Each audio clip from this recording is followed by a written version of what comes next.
5 মাহৰ চাকৰিৰ পিছত মোক বদলি কৰা হ'ল বা আৰু ভিনি থকাৰ চহৰখনলৈ। ভিনিৰ লগত মোৰ বৰ ভাল বন্ধুত্ব সম্পৰ্ক আছিল আৰু বাৰ লগত মোৰ সদায় ভাল বন্ধুৰ দৰে মিল আছিল। তিনি 4 দিনৰ ভিতৰতে সকলো বস্তু লৈ তাত উপস্থিত হ'লো। মোৰ আগমনত তেওঁলোকো বৰ সুখী হৈছিল। মোৰ বাজনী দুটা মৰমলগা ল'ৰা-ছোৱালী আছিল, যাৰ লগত মই খেলিবলৈ বৰ ভাল পাইছিলোঁ। এদিন 4 দিনৰ বাবে আন এখন চহৰলৈ মিটিঙৰ কাৰণে যাব লগা হ'ল। মোৰ বস্তু কেইটামান লৈ 4 দিনৰ পাছত ঘূৰি আহিম বুলি কৈ বাক ক'লো, কিন্তু মই ফ্লাইটত উঠিবলৈ ওলোৱাৰ লগে লগে মোৰ বছে মোক ফোন কৰি ক'লে যে যিসকল বিদেশী ক্লায়েণ্টৰ আমাৰ মিটিঙৰ লগ কৰিবলৈ আহিছিল, তেওঁলোকৰ সকলো ফ্লাইট তাত থকা বেয়া বতৰৰ বাবে বাতিল কৰা হৈছে। গতিকে এতিয়া তেওঁলোক এই সপ্তাহত নাহিব। এতিয়া এই বৈঠক 2 সপ্তাহৰ পিছত নিৰ্ধাৰণ কৰা হ'ব। বাতিলৰ বাবে বাৰ ঘৰলৈ উভতি যাব লগা হ'ল। ঘৰ পাওঁতে দেখিলোঁ দুৱাৰখন ভিতৰৰ পৰা বন্ধ হৈ আছে। বহু সময় ঘণ্টাটো বজাইছিলোঁ, কিন্তু কোনেও দুৱাৰখন খোলা নাছিল। সিও আহি খোলা নাছিল। তাৰ পিছত মই অনুভৱ কৰিলোঁ যে হয়তো ঘণ্টাটো বেয়া হৈ গৈছে। তাৰ পিছত মই বহু সময় দুৱাৰত টোকৰ মাৰি থাকিলোঁ, কিন্তু কোনেও দুৱাৰখন খোলা নাছিল, যাৰ বাবে মই অলপ টেনচনত পাবলৈ ধৰিলোঁ আৰু যাৰ ফলত মই বা জানি কিবা এটা হ'ব পাৰে বুলি মই অফিচলৈ গৈছিলোঁ, কাৰণ ভিনিও ৰাতিপুৱা এবাৰ নিজৰ অফিচলৈ যায় আৰু সন্ধিয়া পোনে পোনে উভতি আহে আৰু সাধাৰণতে তেওঁ নিজৰ কামৰ বাবে চহৰৰ বাহিৰত থাকে। গতিকে এই সময়ত বাইদেউ ঘৰত অকলে থাকিলহেঁতেন। ল'ৰা-ছোৱালীবোৰ স্কুললৈ গ'লহেঁতেন। যদি তাই অসুস্থ হৈ কি হ'লহেঁতেন? মোৰ বৰ টেনচন হ'বলৈ ধৰিলে। মোৰ হাতত আন কোনো চাবি নাছিল। ইয়াৰ বাবে মই তেওঁলোকৰ ঘৰৰ ভিতৰলৈ যোৱা উপায় বিচাৰি ধৰিলোঁ। তেতিয়া মই পিছফালৰ ফাললৈ গ'লো। দেখিলোঁ যে তেওঁলোকৰ পাকঘৰৰ খিৰিকীখন খোলা আছে, যিটো দেখি মই কিছু সকাহ পালোঁ। মই লগে লগে খিৰিকীৰ ভিতৰলৈ জঁপিয়াই পৰিলোঁ, কিন্তু ভিতৰৰ ক'তো কাৰোবাক দেখা নাপালোঁ।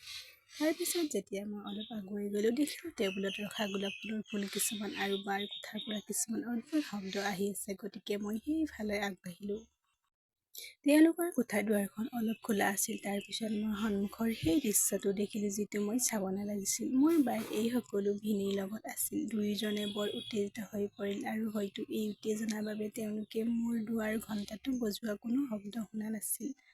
মই লগে লগে পিছুৱাই গ'লো, কাৰণ মই তেওঁক ইমান মুহূৰ্তত দেখা উচিত নাছিল। এনে অৱস্থাত তেওঁক দেখি মোৰ বৰ লাজ লাগিল। মই অনুভৱ কৰিলোঁ যে এতিয়া মই আকৌ ওলাই যাব লাগিব, কাৰণ যদি তেওঁ সেই কথা জানিবলৈ আহে মই এনেকৈ ভিতৰলৈ আহিলোঁ আৰু সিহঁতক দেখিলে সিহঁতেও বৰ লাজ অনুভৱ কৰিব। গতিকে মই লগে লগে খিৰিকীৰে বাহিৰলৈ ওলাই আহিলোঁ। মই ভাবিলোঁ যে এটা কাম কৰোঁ আহক, ৰেষ্টুৰেণ্ট এখনত গৈ 2-3 ঘণ্টা সময় কটাম। তেতিয়া সিহঁতেও নিজৰ প্ৰেমৰ মুহূৰ্তবোৰ ভালকৈ উপভোগ কৰিব পাৰিব। গতিকে এই সকলো ভাবি মই তাতে এখন বিখ্যাত হোটেল পালোগৈ। মই তাত বহি মোৰ অৰ্ডাৰ অপেক্ষা কৰি আছিলোঁ, যেতিয়া দেখিলোঁ ভিনি কেইজনমান মানুহৰ লগত ওলাই আহিছে। মই তেওঁলোকক দেখি থতমত খালোঁ। ভিনি ঘৰত আছিল, কিন্তু তাৰ পিছত কেনেকৈ হঠাৎ ইয়ালৈ আহিল? মোৰ বাবে বৰ আচৰিত কথা আছিল। গতিকে মই মোৰ খোজবোৰ ৰখাব নোৱাৰি লগে লগে তেওঁৰ পিছফালে গ'লো। মই তেওঁক মাতিলোঁ। মোৰ মাতটো শুনি তেওঁ পিছলৈ ঘূৰি আহি মোক তাত দেখা পায়। তেওঁ নিজেই থতমত খালে। তেওঁ ক'বলৈ ধৰিলে যে আপুনি ওলাই যাব ওলাইছে। তাৰ পিছত আপুনি ইয়াত কি কৰি আছে? মই ক'লোঁ যে আচলতে মোৰ মিটিং হঠাতে বাতিল হৈ গ'ল। কিন্তু আপুনি ইয়াত কি কৰি আছিল? তেওঁ ক'বলৈ ধৰিল যে মই ৰাতিপুৱাৰ পৰা মিটিঙৰ বাবে ইয়ালৈ আহিছোঁ। এতিয়া মোৰ মিটিং শেষ হৈছে, সেইবাবে মই অফিচলৈ উভতি গৈ আছিলোঁ। কিন্তু যদি আপোনাৰ মিটিং বাতিল হৈ গ'ল, তেন্তে ইয়াত কি কৰি আছা? ঘৰলৈ যাব লাগিছিল। ঘৰৰ নাম শুনিয়ে বাইদেউ সেই ধৰণৰ দৃশ্য মোৰ সন্মুখত জিলিকি উঠিল। তাৰ অৰ্থ হ'ল যে সেই সময়ত বাজনীৰ লগত থকা মানুহজন ভিনি নাছিল, তেওঁ আন কোনোবা আছিল। তাৰ মানে মোৰ বায়ে ভিনিক ঠগি আছে নেকি? মনতে কিমান প্ৰশ্ন আহিবলৈ ধৰিলে। মই মোৰ চিন্তাত হেৰাই গ'লো। তাৰ পিছত ভিনিয়ে মোক জোকাৰি ক'লে, মৃণাল, কি ভাবিছা? মই তোমাক সুধিছোঁ যে তুমি কিয় ঘৰলৈ উভতি নগ'লা? ইয়াত কি কৰিছা? এতিয়া মই একো বুজিব পৰা নাছিলোঁ। মই তেওঁলোকক কি ক'ম? মই ইয়াত কি কৰি আছিলোঁ? মই তেওঁলোকক কেনেকৈ ক'ম যে মই ঘৰলৈ গ'লোঁ? কিন্তু তাত মই যি দেখিলোঁ, মই তেওঁক এটা অজুহাত দেখুৱাই ক'লোঁ যে আচলতে মোৰ এজন বন্ধুৱে মোক হঠাতে ইয়ালৈ লগ কৰিবলৈ মাতিছিল। গতিকে মই মাত্ৰ তাইৰ বাবে অপেক্ষা কৰি আছিলোঁ। মোৰ কথা শুনি ভিনিয়ে সকাহ পাই ক'লে যে ঠিক আছে, গতিকে এইটো ইমান চিন্তা কৰিবলৈ কি আছে? ঠিক আছে, আপুনি আপোনাৰ বন্ধুক লগ কৰিবলৈ যাওক। মই অফিচলৈ দেৰি হৈছে, আছোঁ। তাৰ পিছত ভিনিয়ে তেওঁ অফিচলৈ গুচি গৈছিল। কিন্তু মোৰ মূৰটো বিষৰ ফালে ফাটি-চিটি গৈছিল। মই নাজানিছিলোঁ যে কোনো কথা বুজিব পৰা নাই। কি হৈছে বুলি ভাবি আছিলোঁ। লগে লগে ঘৰলৈ ওলাই আহিলোঁ। এবাৰ দুৱাৰত টোকৰ মাৰিলোঁ। বায়ে প্ৰথম পৰাগতে নিজৰ দুৱাৰখন খুলি দিলে। মোক তাইৰ সন্মুখত দেখি বাজনীয়ে যে বৰ থতমত খালে। মই ভাবিছিলোঁ যে মই মিটিঙলৈ গৈছিলোঁ, তেতিয়া মই ইয়ালৈ কেনেকৈ আহিলোঁ? মই মই তাইক ক'লো যে আচলতে সভাখন বাতিল হৈ গ'ল আৰু সেইবাবে মই উভতি আহিব লগা হ'ল। ইয়াৰ পিছত তাই মোৰ লগত সদায় আগৰ দৰে অতি স্বাভাৱিকভাৱে কথা পাতি আছিল। মই তেতিয়াও বিশ্বাস কৰিব পৰা নাছিলোঁ যে মই সেই সময়ত বাক আন কাৰোবাৰ লগত দেখা দিছিলোঁ। মই ভিনিৰ লগত নহয়। নিজকে সান্তনা দিবলৈ আকৌ এবাৰ বাক সুধিলোঁ যে ভিনি দুপৰীয়া ঘূৰি আহিছে নেকি? তাই ক'লে যে নাই। আপুনি জানে যে আপোনাৰ ভিনি বেছিভাগ নিজৰ কামৰ বাবে চহৰৰ বাহিৰত থাকে আৰু ইয়াত থাকিলেও ৰাতিপুৱা যায় আৰু ৰাতি পোনে পোনে উভতি আহে। দিনৰ ভাগত তেওঁ অহাৰ কোনো সম্ভাৱনা নাই। কিন্তু এই সকলোবোৰ কিয় সুধিছা? মই তাইক একো কোৱা নাছিলোঁ। মই মাত্ৰ তেনেকৈয়ে সুধিছোঁ। ইয়াৰ পিছত মই খাদ্য খাই মোৰ কোঠাত মনে মনে বহিলোঁ। কিন্তু সেই একেটা দৃশ্যই মোৰ মনত তেতিয়াও চলি আছিল, যিটো মই কেইঘণ্টামান আগতে দেখিছিলোঁ। প্ৰায় ল'ৰা-ছোৱালীবোৰে মোৰ লগত খেলিব আহিছিল যদিও আজি মোৰ সিহঁতৰ লগত খেলিবলৈ একেবাৰে মন নগ'ল। বাৰে বাৰে কান্দিবলৈ মন গ'ল। আকৌ গৈ বাক সুধিবলৈ মন গ'ল। মই জনা উচিত তাই কি কৰি আছে। কিয় তাই নিজৰ সুপ্ৰতিষ্ঠিত ঘৰখন ধ্বংস কৰিবলৈ চেষ্টা কৰিছে। তাইৰ স্বামী ইমান ভাল মানুহ আৰু সিহঁত তাইক ইমান সন্মান কৰে। সি কেতিয়াও তাইক একো অভাৱ হ'বলৈ নিদিয়ে। তেনেহ'লে তাই কিয় তাইক এনেকৈ ঠগিছে? মই তাইক একো সুধিব পৰা নাছিলোঁ, কাৰণ এতিয়ালৈকে মই সম্পূৰ্ণ নিশ্চিতভাৱে ক'ব পৰা নাছিলোঁ যে মই যি ভাবিছোঁ বা যি দেখিছোঁ সেয়া সঁচা নে মিছা। মোৰ এনে লাগিল যে এতিয়া হয়তো এই কথাটো তললৈ গৈ বাৰ ওপৰত চকু ৰাখি লাগিব। সেইটা বাৰ প্ৰতি মনোযোগ দিবলৈ ধৰিলোঁ যে দেখিলোঁ যে ৰাতি ভিনি শুই যোৱাৰ পিছত কোনোবাই তাইৰ ফোনত ফোন কৰি আছিল আৰু তাই মনে মনে টেৰেছলৈ গৈ তেওঁৰ লগত কথা পাতি আছিল। এই কথাই মোক নিশ্চিত কৰিলে যে তাই কাৰোবাৰ লগত কথা পাতে। তাইৰ জীৱনটো আন এজন পুৰুষৰ আছে, কিন্তু তাই এই সকলোবোৰ কিয় কৰি আছে আৰু বুজিব পৰা নাছিলোঁ। মাত্ৰ কেইদিনমান পাৰ হৈ গ'ল যেতিয়া মোৰ বছে মোক এখন গুৰুত্বপূৰ্ণ সভাত অংশগ্ৰহণ কৰিবলৈ এখন ডাঙৰ হোটেললৈ পঠাই দিলে। মিটিং শেষ কৰি তাৰ পৰাই ওলাওঁতে ৰিচেপশ্যনত থিয় হৈ থকা বাক দেখিলোঁ। ইয়াৰ পিছত তাই তাত কথা পাতি ওপৰৰ কোঠাটোৰ ফালে আগবাঢ়িল। ময়ো গোপনে তাইৰ পিছে পিছে গৈ দেখিলোঁ যে তাই এটা কোঠাৰ ভিতৰলৈ সোমাই গৈছে। ইয়াৰ পিছত মই তলৰ মহলাৰ ৰিচেপশ্যন এৰিয়াত তাইৰ বাবে অপেক্ষা কৰিবলৈ ধৰিলোঁ। প্ৰায় 2 ঘণ্টাৰ ভিতৰত তাই সেই কোঠাটোৰ পৰা ওলাই আহিল আৰু 10 মিনিটৰ পিছত সেই কোঠাটোৰ পৰা এজন মানুহ ওলাই আহিল। কিন্তু মই নাজানিছিলোঁ সেই মানুহজন কোন।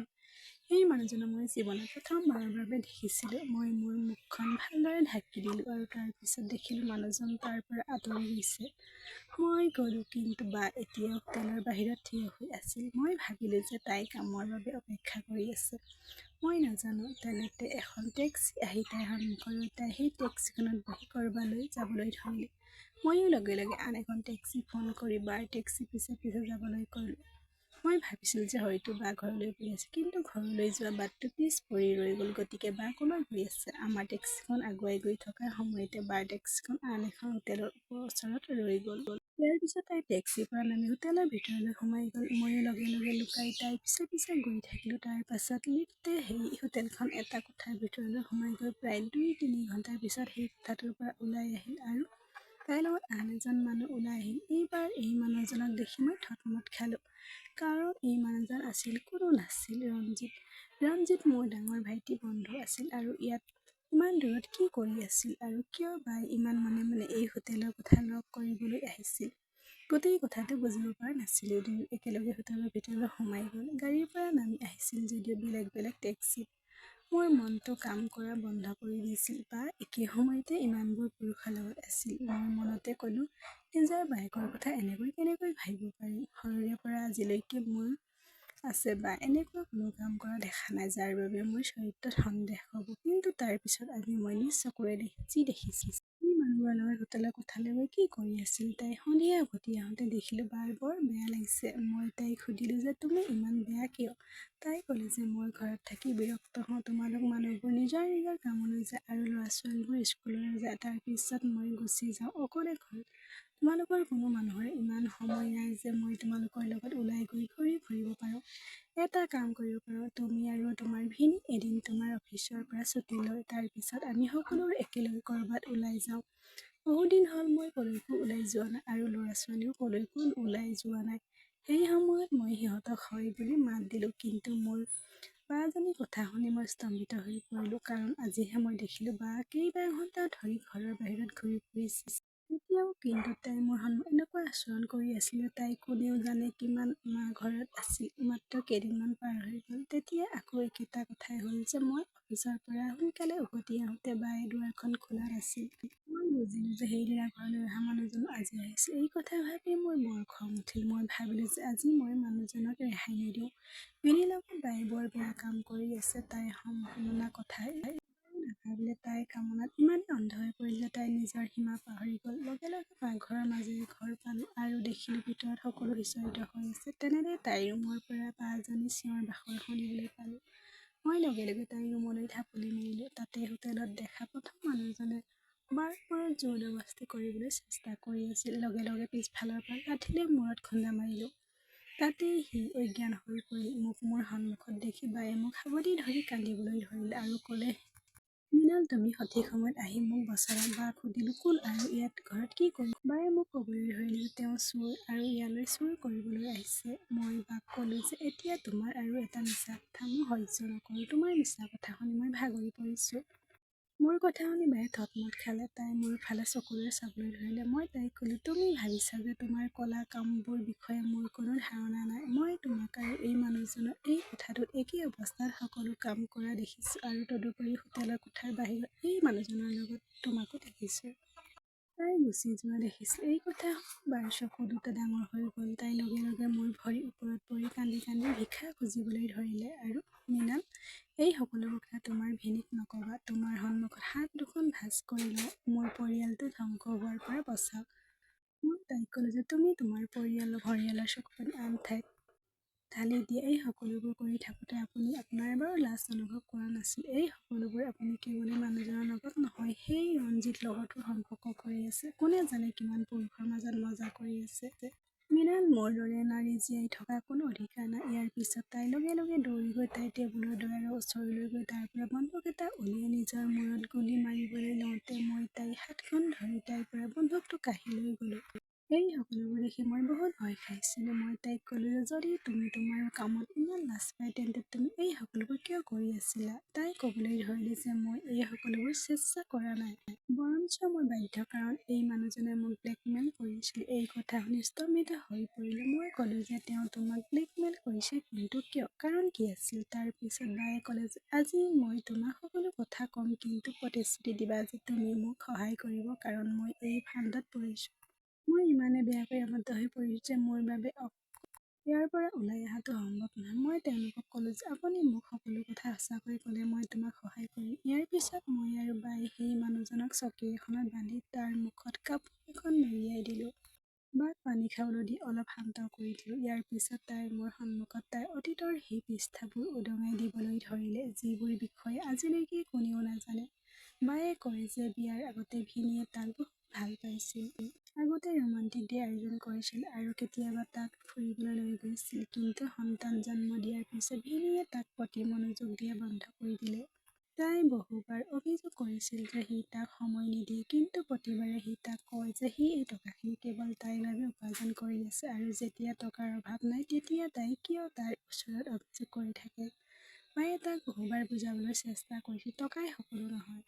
তাইৰ প্ৰতিটো ইচ্ছা পূৰণ কৰিব। তাই ক'ব লগা হ'ল যে সি তাইক সময় নিদিয়ে। সময়ৰ প্ৰয়োজন, কিন্তু এই কথা বুজিবলৈ শহুৰে মা সাজু নাছিল।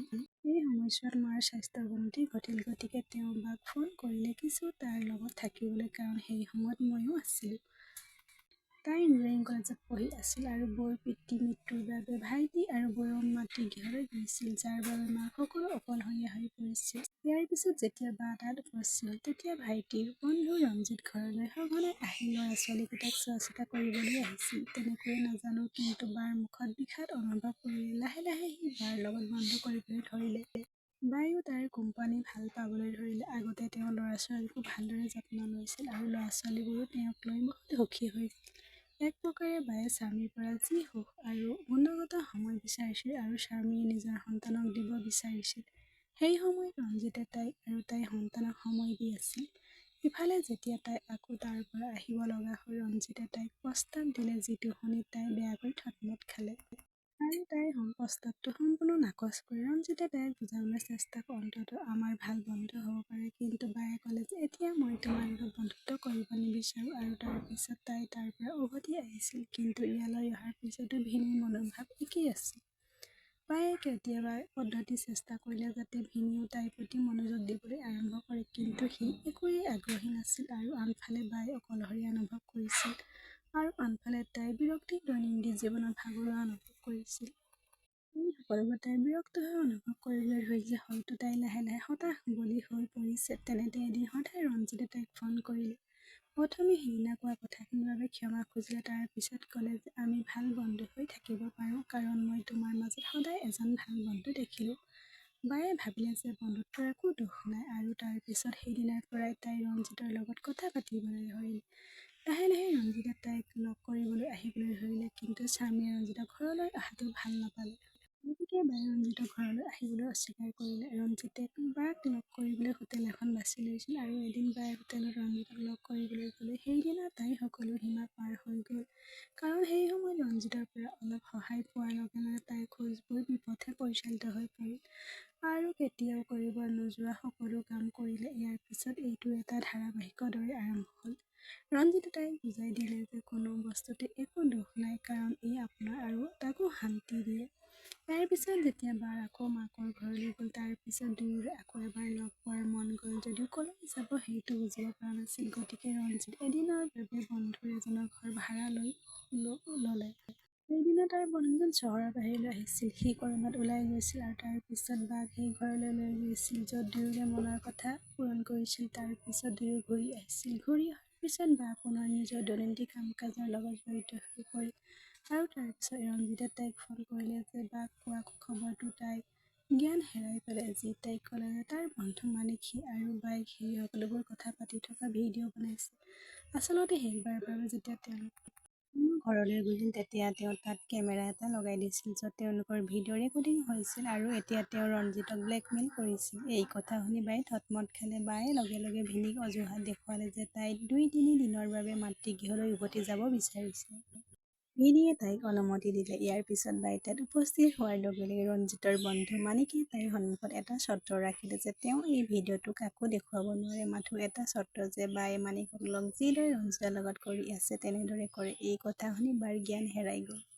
কিন্তু তাৰ পিছত তাই বাধ্য হ'ল যে, আৰু বাধ্যবাধকতাৰ বাবে এই মানিকৰ লগত সেই সকলোবোৰ কৰিব লগা হ'ল। ইয়াৰ পিছত তাই ভাবিলে যে এতিয়া হয়তো এই সকলোবোৰৰ পৰা মুক্ত হ'ব, কিন্তু তেনেকুৱা একো নহ'ল। আৰু তাৰ পিছত এই ক্ৰমটো চলি থাকিল। মানিকে মোক ব্লেকমেইল কৰি ভাবুকি দিছিল, আনকি তাইৰ পৰা তাইৰ ঘৰৰ ঠিকনাও চিনি পাইছিল। আৰু তাৰ পিছত যেতিয়া মন যায় সিহঁতৰ ঘৰলৈ আহি সিহঁতৰ লগতে এই সকলোবোৰ কাম কৰিছিল। আৰু তেতিয়া লাহে লাহে সি বাৰ পৰা টকা দাবী কৰিবলৈ ধৰিলে, যিটো লৈ তাই এতিয়া বৰ ভাগৰুৱা হৈ পৰিছে। এতিয়া তাই অনুভৱ কৰিছে যে তাই ফান্দত আবদ্ধ হৈ পৰিছে। বায়ে ক'লে যে মই ৰঞ্জিতকো একো ক'ব নোৱাৰোঁ, কাৰণ মই যদি তেওঁ কওঁ যে মই মানিকৰ পিঠিৰ পিছফালে বহি সকলো কৰি আহিছোঁ, তেন্তে তেওঁ মোক প্ৰতাৰণা বুলি গণ্য কৰিলেহেঁতেন। আনহাতে এই প্ৰতাৰণাক নহয় এই বুলি কৈ বায়ে জোৰকৈ কান্দিবলৈ ধৰিলে। তেনেতে দেখিলোঁ মানিকৰ বুদ্ধি আহিল। লগে লগে তেওঁৰ পৰা ফোনটো কাঢ়ি লৈ ফোনটো পৰি থকা ভিডিঅ'টো ডিলিট কৰি দিলোঁ। মই তেওঁক ক'লোঁ যে আজিৰ পৰা মোৰ বাৰ আশে-পাশে যদি তোক দেখা পাওঁ, তেন্তে মই তোমাৰ বিৰুদ্ধে আৰক্ষীক অভিযোগ দিম। মোৰ কথা শুনি সি জোৰেৰে হাঁহিবলৈ ধৰিলে আৰু ক'লে, তুমি কি ভাবা, মোৰ ফোনটোৰ পৰা ভিডিঅ'টো ডিলিট কৰি তোমাৰ বাইদেউ ছেফ হ'ব? ৰঞ্জিতৰ ফোনতো এই ভিডিঅ' পৰি আছে। এই কথা শুনি মই আৰু বা দুয়ো স্তম্ভিত হৈ পৰিলোঁ। বায়ে ক'লে যে কি ক'ব বিচাৰিছা? তাৰ পিছত মালিকে ক'লে যে এই সকলোবোৰ ৰঞ্জিতে কৰিছে। তাৰ এটা পৰিকল্পনা আছিল যে তেওঁ কৈছিল যে তেওঁ তোমাক কিবা অজুহাত মোৰ ঘৰলৈ মাতিবা, আৰু তাৰ পিছত তোমাৰ ভিডিঅ' বনাম, আৰু তাৰ পিছত মই তোমাৰ সন্মুখত আহি তোমাক ব্লেকমেইল কৰিম, তোমাৰ লগত মজা কৰিম, আৰু লগতে তোমাৰ পৰা টকাও ল'ম, আৰু তেতিয়া সেই টকা মোৰ আৰু ৰঞ্জিতৰ মাজত থাকিব। আমাৰ মাজত আধা ভাগ হৈ যাব। এইদৰে আমি তোমাৰ দুয়োৰে প্ৰেম আৰু ধন লুট কৰি থাকিম। আৰু আপুনি ইমানেই মূৰ্খ মহিলা হৈ পৰিল যে আমি দুয়োজনে আপোনাৰ সুবিধা লৈছোঁ বুলি বুজি নাপালে। এই সকলোবোৰ শুনি বাইদেউ কান্দিবলৈ ধৰিলে। তাই ক'লে যে এতিয়া মোৰ হাতত মৃত্যুৰ বাহিৰে আন কোনো বিকল্প নাই। এই দুজনৰ লগত জড়িত হৈ মই মোৰ সুনিশ্চিত পাৰিবাৰিক জীৱনটো নষ্ট কৰি পেলালোঁ। ইচ্ছাবোৰক নিয়ন্ত্ৰণ কৰা হ'লে আজি এই দিনবোৰ চাব নালাগিলেহেঁতেন। মই বৰ বেয়া মাতৃ। মোৰ সন্তানে কেতিয়াও মোৰ দৰে মাতৃ পোৱা উচিত নহয়।